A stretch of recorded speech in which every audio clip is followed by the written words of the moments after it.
Very good morning to everyone. Today we will discuss the back exercise of the chapter number 2, Meera ke Pal. Last time we have discussed the all salat of this chapter. आज हम इसका अभ्यास करेंगे. First क part पर देखिए. निम्नलिखित प्रश्नों के उत्तर दीजिए. पहले पद में मीरा ने हरि से अपनी पीड़ा हरने की विनती किस प्रकार की है? The students will raise the hand. I have discussed for the answers. Yes, महक प्रभाकर.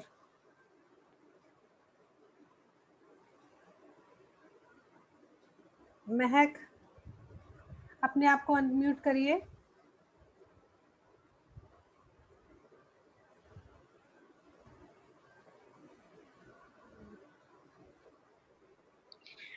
पहले पद में मीरा ने हरि से अपनी पीड़ा हरने की विनती इस प्रकार की है कि मीरा स्वयं को हरि का जन बताती है, इसलिए वह चाहती है कि भगवान श्री कृष्ण उसको अपना भक्त समझकर उस पर वैसी ही कृपा बरसाए जैसे उन्होंने द्वापर युग में द्रौपदी की लाज बचाकर बचाई थी, भक्त प्रहलाद की रक्षा की थी और गजेंद्र हाथी को बचाया था.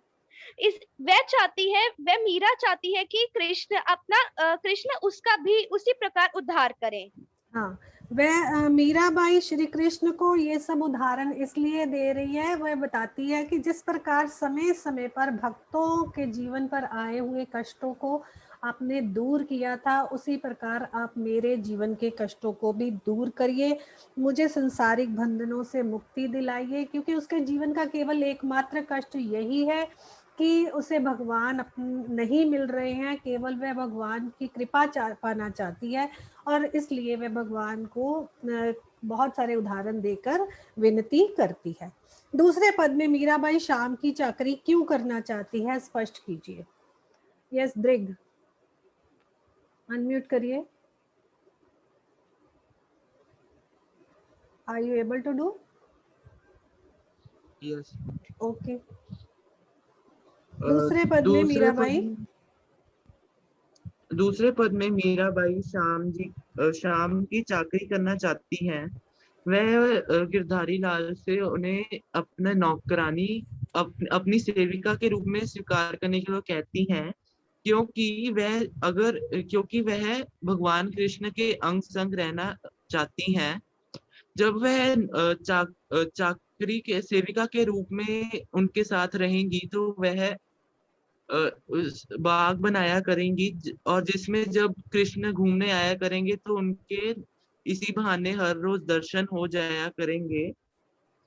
और जो भी भगवान कृष्ण उन्हें वे चाकरी के रूप में देंगे तो इसी बहाने वह उनके नाम स्मरण भी हो जाएगा तथा उनको भाव भक्ति पूर्ण जागीरी भी मिल जाएगी. इसलिए चाकरी करने से उनकी तीनों बातें, दर्शन पा लेना, नाम स्मरण कर लेना तथा भाव भक्ति पा लेना, ये तीनों बातें पूरी हो जाएंगी और उनका जीवन सार्थक हो जाएगा. हाँ, वे अपने प्रभु परमात्मा श्री कृष्ण को अपना सब कुछ मान बैठी हैं और जिसको व्यक्ति अपना मानता है उसका हर कार्य वह खुशी खुशी करता है और वह उनकी चाकरी इसीलिए करना चाहती है. Very correct answer. Now moving ahead to the next question. Mirabai ने श्री कृष्ण के रूप सौंदर्य का वर्णन कैसे किया है? यस, लावण्या, अनम्यूट करिए. मीराबाई ने श्री कृष्ण के रूप सौंदर्य का वर्णन किस प्रकार किया है?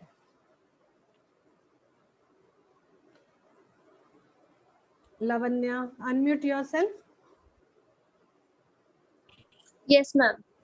मीराबाई ने श्री कृष्ण के रूप सौंदर्य का बहुत ही अलौकिक वर्णन किया है. उन्होंने कहा है कि श्री कृष्ण ने पीले रंग के वस्त्र धारण किए हुए हैं तथा मोर के पंखों का मुकुट लगाया हुआ है जो उनकी सुंदरता को चार चांद लगा रहा है. उनके गले में वन के फूलों की माला भी है तथा वे मुरली बजाकर वृंदावन की गलियों में गाय चरा रहे हैं. हाँ, और ऐसे में वो बहुत सुशोभित हो रहे हैं, बहुत ही उनका रूप जो है वो मनमोहक लग रहा है। Very correct. Next question, Mirabai की भाषा शैली पर प्रकाश डालिए। अब देखो जहाँ पर मीरा की इंट्रोडक्शन दी है वहाँ लास्ट में इसका आंसर आपको मिल रहा है बहुत क्लियरली कि उस के पदों की भाषा शैली कैसी है। Yes Riddhi, unmute yourself. Riddhi, can you give the answer? Riddhi,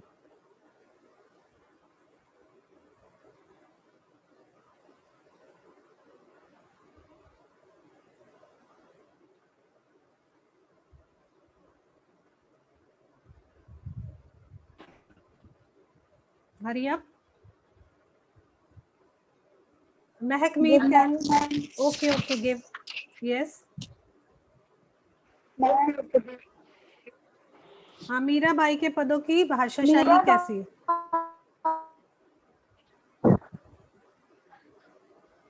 Mirabai की भाषा सरल, सहज और आम बोलचाल की बोली है, जिसमें राजस्थानी, ब्रज और गुजराती का मिश्रण है। कहीं कहीं पंजाबी शब्दों का भी प्रयोग भी किया गया है। पदों में लयात्मक और नयन शैली का प्रयोग किया गया है और अनुप्रास और रूपक अलंकार का मनोरस है। हाँ, इसकी भाषा जो है वो बहुत कोमल है, मधुर है और बहुत ही सरल है। उन्होंने शब्दों का जो चुनाव है बहुत ही अच्छी तरह से किया है। अपने भावों को अभिव्यक्त करने के लिए शब्दों का सही चुनाव किया है। अपने मन की पीड़ा को वो अपने बहुत ही सुंदर सरल शब्दों में प्रभु परमात्मा के समक्ष व्यक्त करती हैं।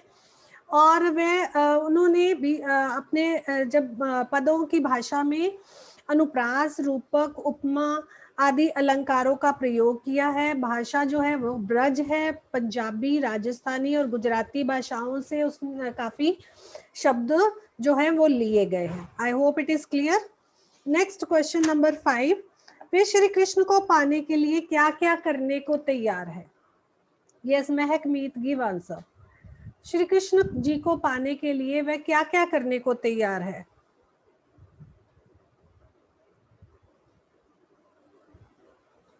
Yes ma'am. Ma'am, Mirabai Shri Krishna को पाने के लिए अनेकों कार्य करने के लिए तैयार है। वह सेविका बनकर उनकी सेवा करना चाहती है और उनके साथ रहना चाहती है। वह वृंदावन की गलियों में उनकी लालियों का गुणगान करना चाहती है और ऊंचे ऊंचे महलों में खिड़कियां बनवाना चाहती है ताकि आसानी से श्री कृष्ण के दर्शन कर सके।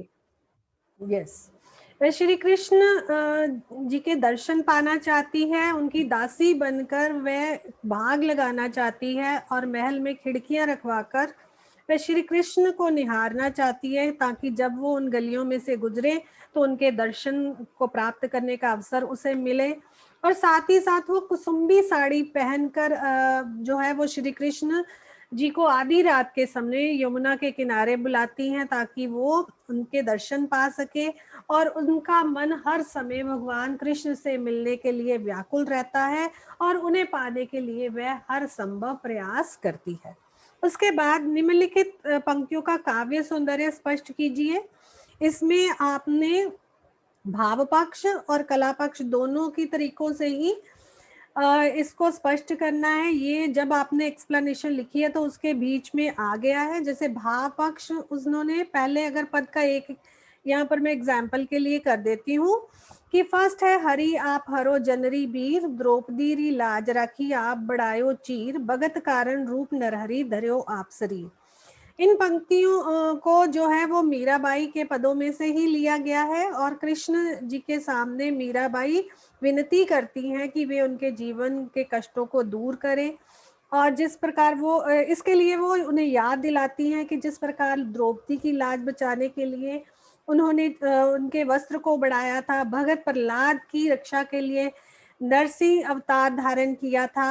और साथ ही साथ वे कहती हैं कि हे प्रभु, कि आपने समय समय पर जब भी भक्तों के जीवन पर कष्ट आया है आपने रूप धारण करके उनके कष्टों को दूर किया है, उस प्रकार मेरी भी जीवन की सभी कष्टों को दूर करिए। इस तरह आप इसका भाव पक्ष दे दोगे, उसके बाद आप इसके बारे में बताओगे, क्योंकि काव्य सौंदर्य का प्रश्न आया, 2 पार्ट्स में इसका आंसर आएगा। फिर आप बताओगे कि बीच में राजस्थानी, गुजराती, ब्रज भाषा का प्रयोग हुआ है।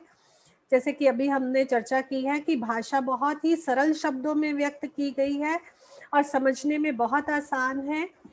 शब्दों का जो चयन है वो बहुत ही सटीक है और बहुत मीठे शब्दों में मीराबाई ने अपने मन के भाव स्पष्ट किए हैं।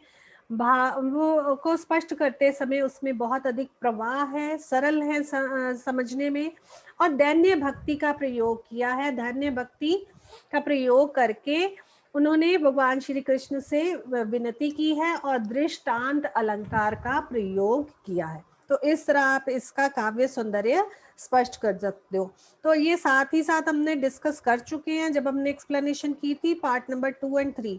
This portion need not to write on the notebook. उसके बाद है निम्नलिखित शब्दों के प्रचलित रूप लिखिए, जैसे है चीर, लगासू, वृंदावन, हिवड़ा। ये सब हमने साथ ही साथ एक्सप्लेनेशन में किए थे। आप अपनी बुक की बैक एक्सरसाइज में इन्हें कर सकते हो। जैसे कि चीर मीन्स वस्त्र, और लगास्यू मीन लगाऊंगी, वृंदावन वृंदावन, और ये हम सब कर चुके हैं। तो आप अपनी बुक पर इसको फिल कर लीजिए सभी स्टूडेंट्स। अब नेक्स्ट हम एक और टॉपिक करेंगे आज, कहानी।